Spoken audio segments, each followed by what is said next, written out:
Tonight on Behind the Humor, the hardships and triumphs of Reflex. The story of Reflex's legendary journey begins at Central High School in the small farming community of Farmland, Indiana.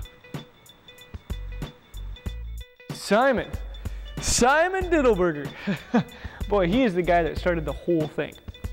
There were a group of a couple kids, one in particular, Brian, was in my class a few years ago, and he did a wonderful production where he was the eyeball. See, I figured, I've never, really been in this situation, so I'm trying to think, if I were in this situation, how would I feel? Okay, come here, honey. He was my teacher. He was my mentor. He molded me. In and out. In and out. Picture yourself, you are in the mall, you are giving information to every person who comes in, okay? Do you feel that? Do you feel that? Yes. Wonderful, right here, right? Yes. Right. It's like he stuck his hand down inside me and put it into my soul and pulled out a great big ball of inspiration and said, that's good pudding. That's how it was. Simon. I think the school is very generous in letting me use my talents to the best of their abilities in my class. And so when I met Simon, that's when my life changed. I decided to go into theater, and ever since I did, my dad has always thought I was, in his words, queer. Reflex? You keep bringing that stuff up and it's making me sick to my stomach. Look, I gone cross-eyed. Honey, hit me in the back and get this thing fixed. Well, my mom's always been supportive of it. She thinks it's good to express oneself creatively, but my dad has other ideas. Come on.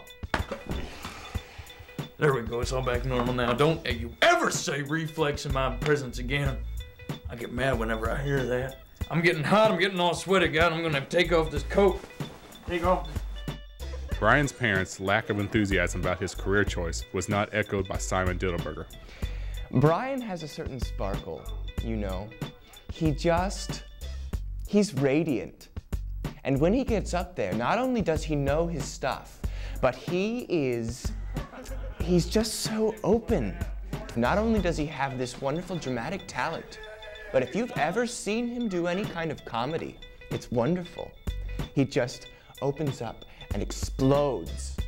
Just explodes. And that's one of the things that gave me the idea for the name Reflex. Simon Diddleberger came up to me and he said, "Jeff, we need someone to get the name out." And I went home and I told my parents. My dad said, "Hey, funny's cool. Funny's in. Funny's good. You need to do this." And I said, "Okay." And Mom was like, "Hey, the art's cool." Hey, my mom always wanted me to be an ice skater. She thought, comedy, acting, ice skating, it's the same sort of thing. It's an art. So I did it. Well, it actually started with this homework assignment we had in health class. We were told to do this presentation on the nervous system. And I was put in a group with Kristen, of course, and her boyfriend, Brian. Here we had Kristen and I, who were, the drama kids. And we had Catherine, who was Mormon.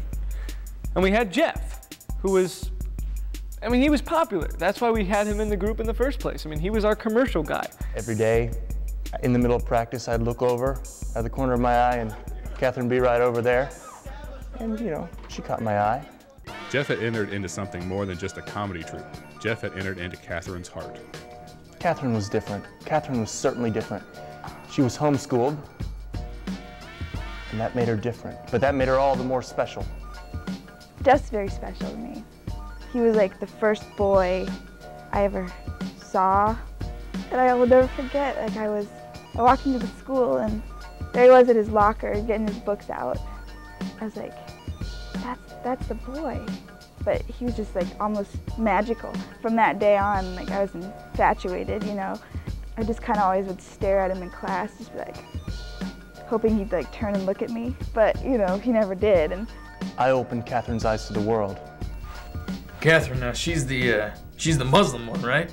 Mormon. Oh, yeah, whatever, I'm sorry about that. You know why Mormons get married so early? They get married so early because they want to have sex. Well, from what I've seen of her, She's kind of a hottie, I'll tell you that much. Didn't mean it. Sorry, sweetie, didn't mean it. She's a very attractive young woman. And, hell, I'd do her. On the outside, Catherine was a Mormon. She was a religious girl. On the inside, she was a tiger. Well, when I first came, was introduced to public schools, I was appalled by everything. But he really liked sex a lot. And I decided I was going to try that. If I had to pick a sin, that was going to be it. And I enjoyed it, I'll say it, Sex was good with Jeff. The dream was trying to live, but lack of passion drove one member away from the others. When Behind the Humor continues. The success for Reflex may have been a powerful high, but like every good buzz, there is always a stammering low. There was this one time right before I left the troop, when I was still with the basketball team a lot, and they said, you know what you need to do? You need to de-pants that Brian kid. Just take his pants off in front of everyone. I said, that's not a bad idea. Jeff in basketball, that's what really tore us apart, after high school. He did this really awful thing to Brian. So then we got this homecoming gig, right? And Reflex had been trying to do little things around the school, but this was our big chance. We were in front of the entire school. The team said, Jeff, you've got to choose. It's basketball or it's acting. And I said, I will take basketball. So I'm standing there going through a routine of do, run, run. And Jeff comes up behind me, and all of a sudden I feel this just yank. And then a breeze. And then I realize, well, crap. My pants have been taken off. I mean, it was our big debut, like our performance at the homecoming. Jeff really screwed us over, basically. He made a fool of Brian and then ended up making a fool of Reflex.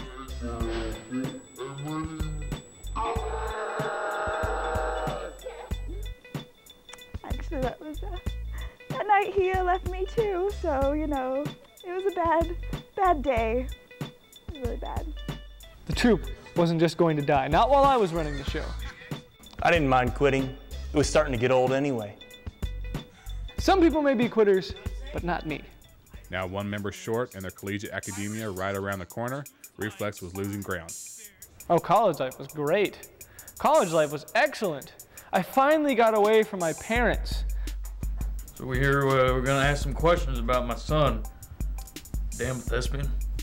And I finally got to a place where I could really express myself without feeling the need to hold back. As the three remaining members moved to college, new doors were opened, and through those doors, new members waited on the other side. Well, Nick became part of the troupe because I saw him one time at a coffee shop. Brian came up to me one day after, so he said, Mr. Floyd, wouldn't it just be golly grand if you just went out there with Reflex and joined the team and we could do this together? It would just be spectacular. Good fortune continued to smile on the troupe when an 18-year-old ex-juvie named Jeb Burris saw an article entitled, "Comedy is not mandatory, it's a reflex." I've been in and out of juvie since I was 9 or 10. I was kind of getting tired of the whole prison scene, so, one of my guards kept telling me I needed to make something of myself, So I had one of his buddies. He has real connections in the show business industry. I had him make a call, and he talked to Brian and Kristen for me. Got me a personal audition. Back together again, Reflex was back and running. Kristen, Catherine, and Brian picked up where they had left off. It was like they had never parted. Luckily, they now had Nick to bring some real talent into their group. Nick's comedy style was hip-hop meets urban meets, well, I don't know. I mean, you've seen him. Nick is a very talented individual. And, I noticed his talent right away, but more than that, I noticed he had a really bad case of the hots. People say that, Nick's the real big funny guy, Nick's the talent, but I think for the most part they're right. Oh yeah, Jeb's got a lot of drive. I think it's from all those years in juvie. So he had a lot of pent-up creativity, He needed to find a source, let it all out. I think I brought a little flavor. Everybody was kind of like the down-home type people, and I think I brought a little flavor and a little spunk. March 8th, 1998, the new Reflex's first public appearance before a crowd of 60 to 70 drunken students marked Reflex's introduction to their most loyal fan. All right, so here's just one night, right? I'm leaning up against the jukebox, right? I'm playing me some bad tunes, you know, because I'm a bad dude. So I'm hanging out at this joint, right? And they come over to the speaker and they say there's some funny people gonna come up on stage and make me laugh. Now, does it look like lots of things make me laugh? I don't think nothing's funny. Lewis is a piece of work. He's one of those weird kind of guys, you know, you walk down the street with, you kind of put your head down, you don't want to see him because he's pretty funny looking, you know? So anywho, but I was so drunker than a skunk, I didn't know my butt from my belly, you know, so I was drunk, you know? And they were doing a show up there, right? And I was having a good old time, and I was laughing my butt off again, you know, having a good old time. I mean, it was tickling my funny bone, you know, funny bone, it was tickling my funny bone. It was good stuff. Lewis was a godsend. A little crazy, a little out there, but anytime you've got someone that's so dedicated to what they love, I mean, how can you pass that up? You can't blame the guy. Now listen up here, I'm gonna tell you something, all right? I am Reflex's #1 fan. There ain't no doubt about it. It's cut crystal clear. With Jeb now providing the muscle and Lewis providing the fanfare, Reflex burst onto the comedy circuit like seasoned veterans when Behind the Humor continues. We were glittery, we were glamour, we were Reflex, and we were a big sparkling ball of energy. All they needed now was representation. After seeing Reflex perform at a local gig, Big Tom stepped onto the scene. Well, what I did for the troupe was pretty much everything. You know, here they were in a small town in Muncie. What's happening in Muncie? You pretty much got nothing, all right? So I took them down to the big towns. You know, we went down to Indy, we did Crackers, you know, and we did the high schools. That's big business. There's big money in high school. People don't know it, but there is. Well, what I look for in a manager, it perfectly depicts Big Tom. Because he's loving, you know, he's caring. I was really excited when Big Tom first came around, and like I was like, wow, Reflex is really gonna go big time, you know. Big Tom, he's a great guy. I mean, he's the one that got me into this group. Chad was a pretty face, and that's what the troupe needed, was a pretty face. There was a whole bunch of ugly in that troupe until I brought Chad in. Boy's got some skills. All right, you can't be successful and be ugly. All right, but that's why I got Chad in there. Well, Chad was a smooth talker. Chad's really full of himself. I'll say it. I mean, I still had sex with him as well, but he had a lot of talent too. You know, like. As the group's popularity grew, trouble brewed on the horizon. I mean, you can be infatuated with little puppies or I mean, a cute girl, but it's a towel. In just weeks, Reflex was taking America by storm, but old habits die hard. Well, when you're in juvie, you don't have a lot of friends because, you know, you're basically not allowed to talk. All you're allowed to do is eat and piss. Jeb, he was a loner. Jeb had this infatuation, obsession, devotion towards towels. So one day, you know, I was coming out of the shower, and you get a towel once a week. You get only one time, and I was sitting there, you know, I was looking at it, and I had a long talk with this towel. I had like an epiphany. It was like, you know, I don't need anybody in life but this towel. I mean, it's just so warm and comforting and inviting. You know, he had a towel hoarding fetish, which was really creepy because we'd walk out of the bathroom and all our towels would be gone. We'd be like, hey, how do we dry off? Find out when Behind the Humor continues. Reflex held the national spotlight. Brian's sexuality came into focus. Rumors spread that Simon was more than just Brian's mentor. Back in high school, people used to call me Gay Brian. Of course I'm gay. I mean, I'm happy. What's there not to be happy about? I mean, we were in Reflex. I mean, we had a thing. We were like one big gay community. It was great. Well, goodness gracious, I like how we're all focusing on the homosexuality of it all. You know what, I I hope to God that he's not. But if he is, I'll accept him for who he is. And the kind of morality that he holds dear in his heart. What the hell am I talking about? Hell, I'd be as hell if he was gay. If he came up to me, I'd slam him right in the face. I'd slam him right in the face like that. Rumors were put to rest as Brian found a new leading lady. When I first met Taylor, she was working in a Chili's restaurant. Brian came into the restaurant that I was working at, and he was eating alone, and I recognized him. I'd seen him on some Rising Star TV show thing.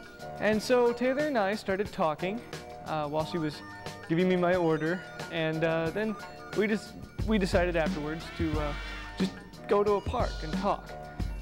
I said yes, not because I was attracted to him, but because I thought, hey, places that I could go with this guy.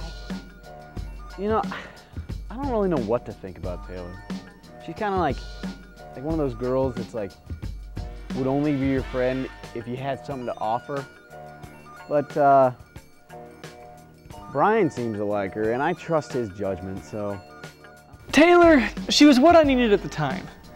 And I thought Taylor was the one until I finally found out that all she wanted me for was the attention. She is the most manipulative ever. And you could tell just by the way she behaves that she just thinks she's the hottest stuff ever. Thinks she can have anybody in the group that she wants. And you know, all the guys are like drooling over her, whatever, you know. Taylor is gorgeous. I mean, she's a city girl.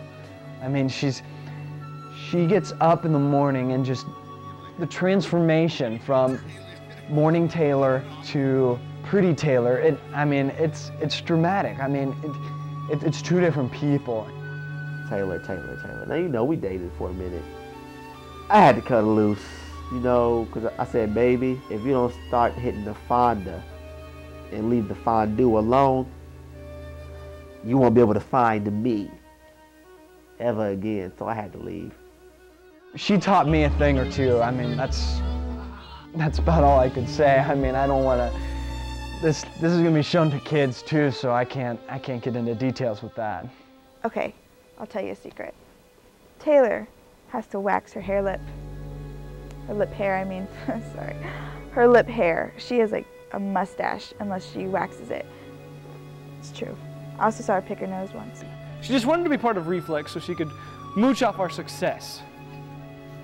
I didn't find that out until it was too late, though. Taylor's self-serving ways weren't the only wedge that threatened to tear the group apart. At this point, I was still struggling with my breakup with Jeff, and I was struggling with my faith as well, because I was like, God, you know, how could you take Jeff away from me? Straying far from her religious upbringing, Catherine found comfort in the arms of other men. Lots and lots of other men. I wouldn't say that necessarily. I would not say that Catherine is a hoe. I every night, sleeping with probably 5 to 15 different guys. God, and you know, what's really sad is that, I mean, those guys weren't using me. I was using them. I wanted that sex. I needed it. Along with Catherine's sexual experimentation, the troop's success brought new, sweeter addictions their way. I just didn't see it coming. I mean, who knew that Jeb was gonna come in and bring this whole Pop Rocks thing down? The first time I saw it, I thought, hey, it's just a little fun. I didn't know that Kristen was gonna get so big into it. I didn't know she was gonna become a Pop Rocks junkie. I think it's mostly the great feeling that you get. You know, you're up 25 hours straight, and then you got to go do a show. People say that I started the Pop Rocks, but that's alright. That's when that old boy, Jeb. You want to talk about trouble? That's where it started, was Jeb. See, not everybody knows about this. See, Jeb was this guy, he's a troublemaker. And he's been in and out of juvie and all them little boy prisons, I like to call them. A lot of things were going wrong in my life, you know. The thing with the troop and the Pop Rocks thing, you know, I started out and it was supposed to be fun, but it just turned bad, and I kind of blame myself. Kristen Swartz's lack of self-confidence led her deeper down an unknown path strewn with empty Pop Rocks packages. Kristen started out with Pop Rocks as just kind of a flavor or an up in the morning. She started doing it before rehearsals, after rehearsals, anytime she'd get her hands on it. Apparently, when she went to rehab, and she was very successful for a few weeks. And then apparently she escaped, and nobody knows where she is right now. It's kind of like the search for Bigfoot, you know. The disappearance of Kristen was a bad thing. I mean, that's pretty much where the group started to fall apart, right there when Kristen disappeared. I mean, I just thought she was underneath the stage somewhere and forgot to come out, you know, when she's popping all them rocks and stuff, and everybody's like, it's all about the Pop Rocks, that's what it was. People are looking for her right now, I believe. I think that the troupe is raising money to put her on milk cartons, and they're trying to find her. You know, in my opinion, I thought it brought us closer together in the beginning. You know, everybody's having a grand old time with the Pop Rocks. They're having fun. They're being able to do what they want to do. They're partying. But I think later on, down the road, I think that probably would have been one of the downfalls of the group, I think. With Kristen's disappearance, Reflex was left on shaky ground. One member down. Will the troupe have what it takes to pull back together? Find out when Behind the Humor continues.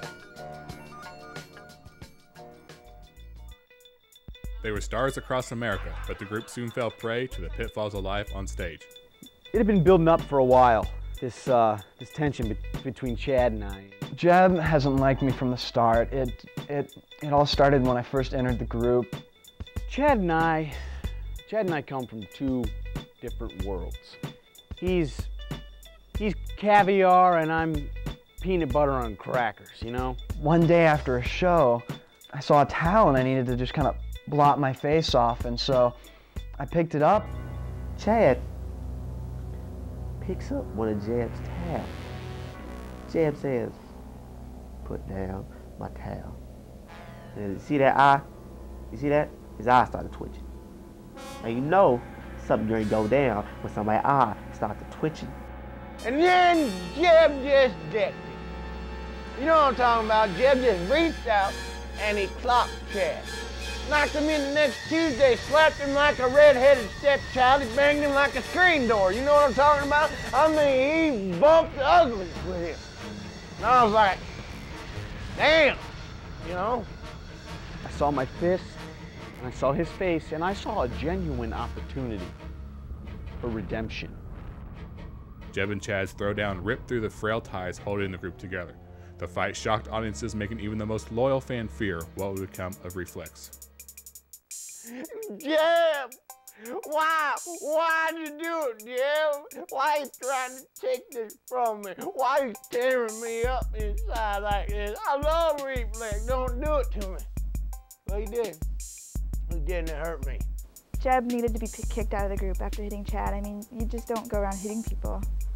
But if they want to kick me out for being the tough guy, hardcore dude that I am, and they can't handle this, they don't want the beef anymore, so be it. They're lost. 3 members down, the remaining troupe turned to manager Big Tom for support. And I was trying to make more money for them. I wasn't in it for myself. I'm thinking about them this time. You know, if I can sell wrapping paper in the 3rd grade, I can make a little money doing Enron on the side. The breakup was a sad day.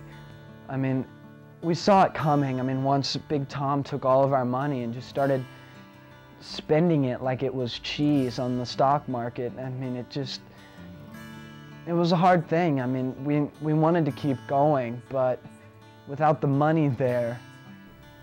Well, who knew? You know, sometimes it's the fan, and it breaks the whole fan down. He squandered all our money in some stupid stock that went nowhere. And he didn't even let us know. I started to question everything. I mean, the troupe, money we were making. After the troupe broke up, I kind of picked up my life where I stopped it when Big Tom came and talked to me. I've been modeling still. I've done a couple cereal boxes. Well, right now I'm the head dryer at the laundromat. I get to fold all the towels, which is what I love, you know. So I'm getting to do what I love now. I don't regret being kicked out. Now that Reflex is over, I realized that the church is all I've got. I was exposed to that other world, but now I can come back and say, you know what, that wasn't for me. Church is for me. And I'm a happier individual. But Brian's passion for Reflex would not die. Even after the troop said their goodbyes, heartbroken, Brian dreams of a day when the troop will reunite. Heartbreak always changes people. It always moves you from here to over here, because the experience takes you over here and you can't go back over here because you've already been tainted. He still relives it in the tapes and the scrapbook that he's put together. The troop didn't really end. It was put on hiatus.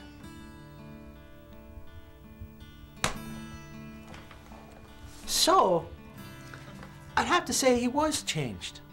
I mean, he's over here now, but he grew, and that's so much better, because now he knows, and he won't do again in the future. Where the hell am I? But Brian wasn't alone.